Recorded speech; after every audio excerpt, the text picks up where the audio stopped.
سورہ نحل کی آیت نمبر 111، سورہ نحل کا 15واں رکوع اور 14 پارے کا 21واں رکوع۔ اللہ رب العالمین نے ارشاد فرمایا، یوم تأتی کل نفس تجادل عن نفسها، جس دن ہر جان اپنی ہی طرف جھگڑتی آئے گی، وتوفی کل نفس ما عملت، اور ہر جان کو اس کا کیا پورا بھر دیا جائے گا، وَهُمْ لَا يُظْلَمُونَ، اور ان پر ظلم نہ ہوگا۔ آیت کریمہ فرمایا گیا کہ قیامت کے دن ہر جان اپنی ہی طرف جھگڑتی آئے گی۔ یہ قیامت کا دن وہ دن ہوگا کہ ہر ایک نفسی نفسی کہتا ہوگا اور سب کو اپنی اپنی پڑی ہوگی۔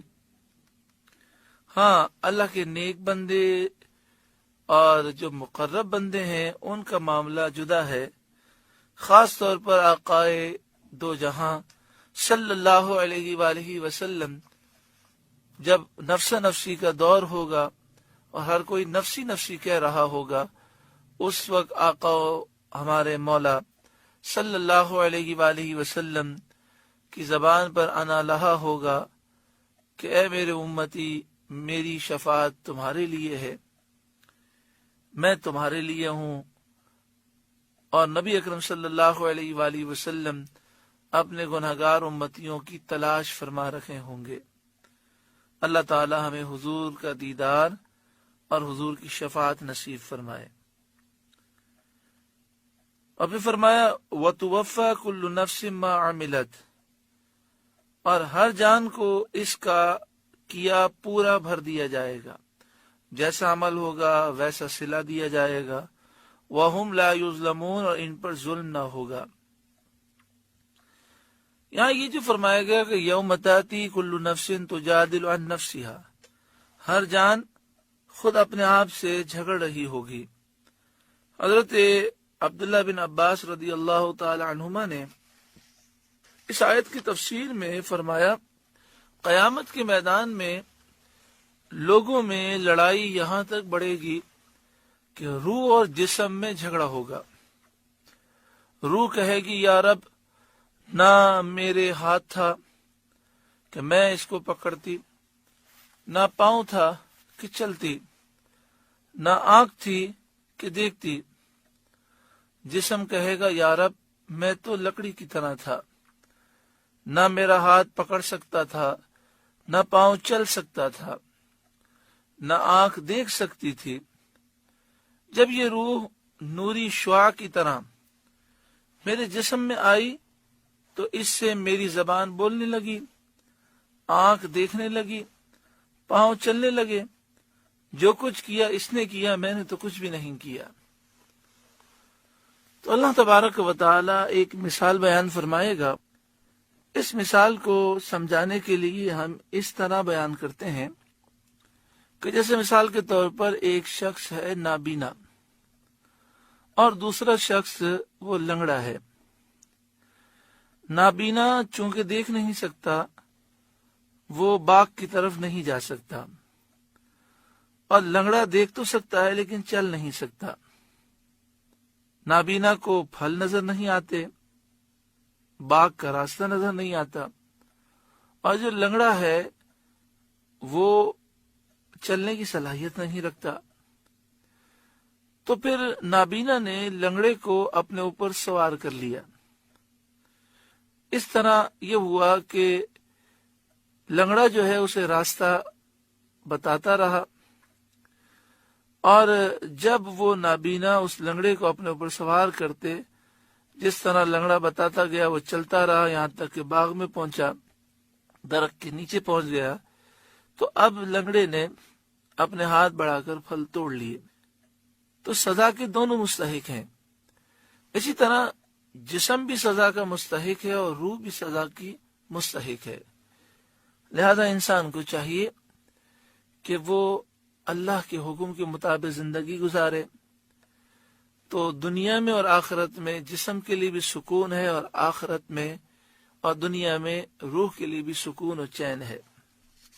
آگے ارشاد فرمایا وَضَرَبَ اللَّهُ مَثَلًا قَرْيَةً، اور اللہ نے کہاوت بیان فرمائی، مثال بیان فرمائی، ایک بستی کانت آمنۃ مطمئنہ، کہ امان و اطمینان سے تھی، یأتیہا رزقہا رغدا من کل مکان، ہر طرف سے اس کی روزی کثرت سے آتی، فکفرت بانعم اللہ فاذاقها اللہ لباس الجوع والخوف، تو وہ اللہ کی نعمت کی ناشکری کرنے لگے تو اللہ نے انہیں یہ سزا چکھائی کہ اس بستی کو بھوک اور ڈر کا لباس پہنا دیا، بما کانوا یصنعون، بدلہ ان کے کیے کا۔ اللہ تعالیٰ نے ایک مثال بیان فرمائی ایسے لوگوں کے لیے جن پر اللہ تعالیٰ نے انعام کیا اور وہ اس نعمت پر مغرور ہو کر ناشکری کرنے لگے، کافر ہو گئے، اس سبب سے اللہ تعالیٰ ناراض ہوا۔ اللہ تعالیٰ نے ان کی مثال بیان فرمائی، قریتن، ایک بستی، مفسرین فرماتے ہیں جیسے مکہ مکرمہ کی بستی، کانت آمنۃ مطمئنہ، کہ امن سے تھی، اطمینان سے تھی، نہ تو کوئی دشمن کی فوجیں مکے پر حملہ کرتی تھیں اور نہ وہاں کے لوگوں کو قید کیا جاتا، نہ قتل و غارت گری ہوتی، بلکہ اہل مکہ جب سفر پہ جاتے شام اور یمن کے تو لوگ تعظیم کرتے کہ یہ اہل حرم ہے۔ یأتیہا رزقہا رغدا من کل مکان، ہر طرف سے اس کی روزی کثرت سے آتی ہے۔ سال کے 4 موسم ہوتے ہیں اور ہر موسم کے پھل، ہر موسم کا اناج یہ مختلف ہوتا ہے، لیکن مکہ مکرمہ میں پورے سال کے پھل، سبزیاں، اناج ہر وقت موجود رہتے، حالانکہ مکہ مکرمہ میں نہ زراعت ہوتی، نہ باغات تھے۔ اللہ نے ایسی نے روزی عطا فرمائی، فکفرت بانعم اللہ، تو وہ اللہ کی نعمتوں کی ناشکری کرنے لگے اور انہوں نے اللہ کے نبی صلی اللہ علیہ وآلہ وسلم کی تکذیب کی، آپ کا مذاق اڑایا، آپ کو تکلیفیں دیں، آپ کو جھٹلا دیا اور آپ کو صحابہ کرام کو ہجرت کرنے پر مجبور کیا۔ جب مسلمان ہجرت کر کے مدینہ شریف تشریف لے گئے، فَأَذَاقَهَا اللَّهُ لِبَاسَ الْجُوعِ وَالْخَوْفِ، تو اللہ نے اس بستی کو یہ سزا چکھائی کہ اسے بھوک اور ڈر کا پہناوا پہنایا، لباس پہنا دیا۔ کہ نبی اکرم صلی اللہ علیہ وآلہ وسلم نے یہ دعا کی کہ اللہ اہل مکہ پر سختی کو نازل فرما، تو 7 برس قحط میں اور خشک سالی کی مصیبت میں گرفتار رہے، یہاں تک کہ اہل مکہ مردار کھاتے تھے، مردار بھی ختم ہو گئے۔ بھوک سے ان کا یہ حال تھا کہ جب یہ آسمان کی طرف دیکھتے تھے تو بھوک سے چاروں طرف انہیں دھواں ہی دھواں نظر آتا تھا، اور امن اور اطمینان کی جگہ ان پر خوف اور ہراس اور وحشت ان پر مسلط ہوئی۔ ہر وقت انہیں اس بات کا ڈر لگنے لگا کہ مسلمان اچانک سے ہم پر حملہ نہ کر دیں، لشکر کشی کا ہر وقت اندیشہ رہنے لگا۔ بما کانوا یصنعون، بدلہ ان کے کیے کا، یہ ان کے گناہوں کی وجہ سے ایسا ہوا۔ یہ مثال جو بیان کی گئی، اس میں درس یہ ہے کہ اللہ تعالی جب ہمیں نعمت دیتا ہے اور ہم ناشکری کرتے ہیں، گناہ کرتے ہیں، نافرمانی کرتے ہیں، تو پھر نعمتوں سے ہم محروم ہو جاتے ہیں۔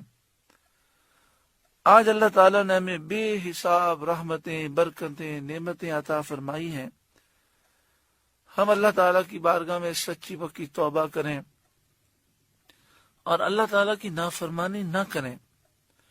یہ دنیا کے رشتہ دار، دوست، یہ ہمارے کیا کام آئیں گے؟ نہ یہ ہماری بیماری دور کر سکتے ہیں، نہ مصیبت دور کر سکتے ہیں، نہ یہ ہمیں روزی دے سکتے ہیں۔ اگر ہم نے ان کو راضی کرنے کے لیے اللہ کو ناراض کیا، گناہ کیے اور اللہ ناراض ہو گیا اور اللہ نے غضب نازل کیا تو یہ ہماری کیا مدد کریں گے؟ تو اس لیے ہمیں اللہ کی فرما برداری کرنی چاہیے اور ناشکری سے اور گناہوں سے اپنے آپ کو دور کرنا چاہیے۔ اے اللہ، ہم تیری بارگاہ میں سچی پکی توبہ کرتے ہیں۔ اے اللہ، ہمیں تیرے اور تیرے بندوں کے حقوق ادا کرنے کی توفیق عطا فرما، ہمارے گناہوں کو معاف فرما، آئندہ ہمیں گناہوں سے بچنے کی توفیق عطا فرما۔